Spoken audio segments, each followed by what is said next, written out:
A difficult day in the sense that we've just received the preliminary report into the crash of that Air India Boeing 787 Dreamliner a few weeks ago in India. More and more it's looking to problems in the cockpit.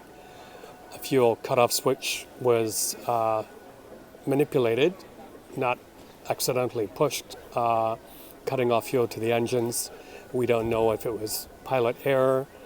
We don't know if it was sabotage. It's way too early.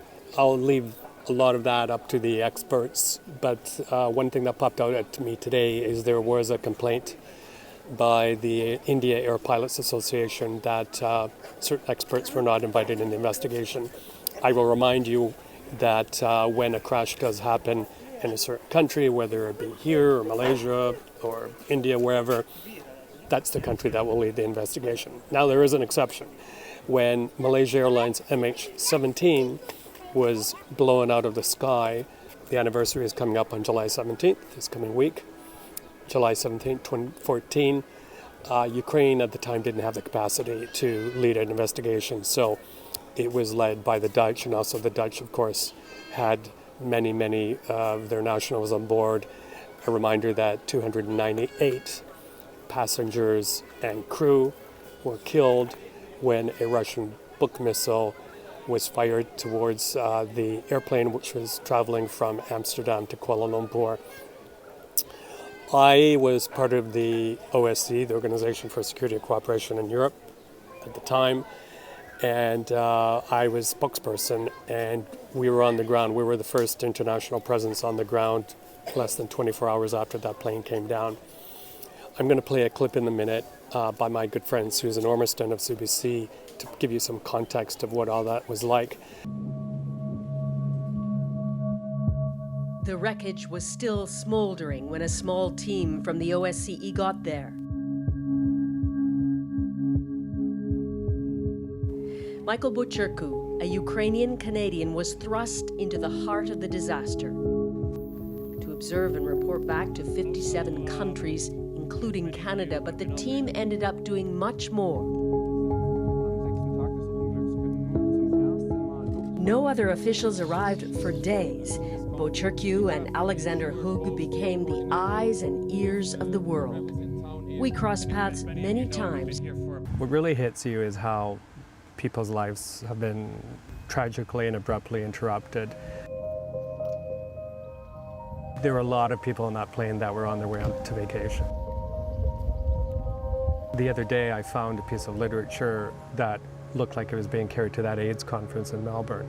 The most sad thing I think I saw was a note written by someone to themselves on the plane or on their way to the plane, and it says, one of the things I want to do is have a good vacation and not blow my budget, but yet have a good time. I mean, it's stuff like that really stays with you. These are very difficult incidents to work. There are things that you see that you will never unsee.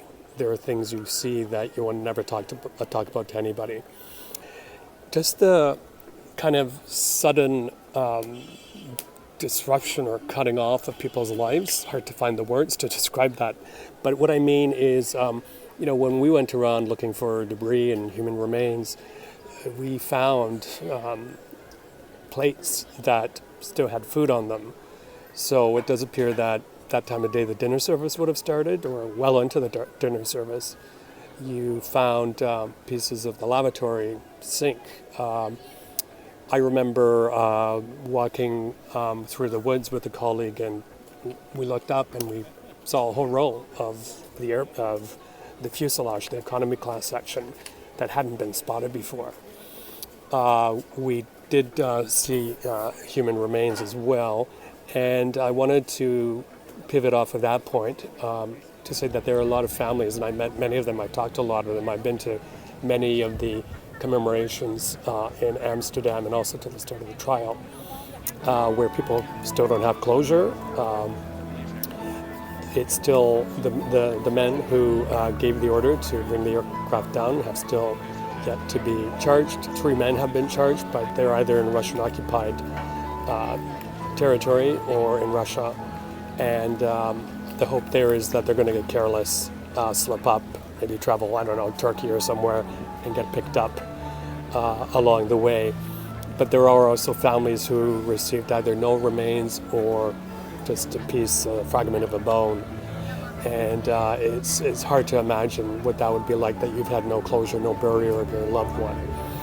It was a very, very thorough investigation. The OSC assisted Dutch investigators to bring a lot of the aircraft out of that part of Ukraine, which is controlled by rebel groups, pro-Russian thugs, back to the Netherlands. They reassembled a big part of the aircraft so that they could do forensics and move the investigation forward. So I thought I'd just dwell on that a little bit to give you a bit of insight of how these things work. Even though we were just there to observe and report and tell the world what we were seeing, we weren't investigators, but with Malaysian Airlines experts, once we began looking closely at fuselage, we did see many of these kind of puck marks that are signatures of a BUK missile exploding, because when this missile is shot up into the air towards a target, it doesn't actually hit the aircraft. It explodes outside and shoots out little pieces of shrapnel into the aircraft fuselage, making it unairworthy. And they even found these pieces of shrapnel in the bodies of the cockpit crew. One last thing on this, I was in Frankfurt the other day talking to people in the airline profession, and I was reminded, because we were talking about Air India, I was reminded that there is a unique kind of nuance, if you will, when it comes to liability, when it comes to assessing how much loved ones will receive in terms of, I don't even want to use the word compensation, let's just say, let's just use that for now. And if it can be proven that the victims were alive even for a second or two, that they actually experienced what was happening, the tragic horror of their lives about to be taken away, if they suffered in any way, then that makes a big difference. And I remember one day, a few days after the crash, we were walking around doing our job, and we actually saw a body, I believe it's still strapped into the seat with an oxygen mask on the face, which would have indicated that the passengers were alive long enough for the oxygen mask to drop and then for them to put it on. That apparently did not happen. Some odd twist of fate, someone came and put that mask on that person's face. We also at one point found a collection of passports on a path. It does appear that some odd collector of things gathered up a whole bunch of passports, felt guilty about it, and put them back. So, of course, we handed that over to the authorities. That's probably enough on that, but I thought I'd share my insight. It's something that I think about a lot. As I said, these are things you do not unsee. And having become friends close to many of the families, it's around this time of year that I always think about them. My hearts go out to them. But I feel so incredibly privileged to have been part of this investigation, to have helped tell the world, tell the relatives what we were seeing, because they couldn't access the site at the time.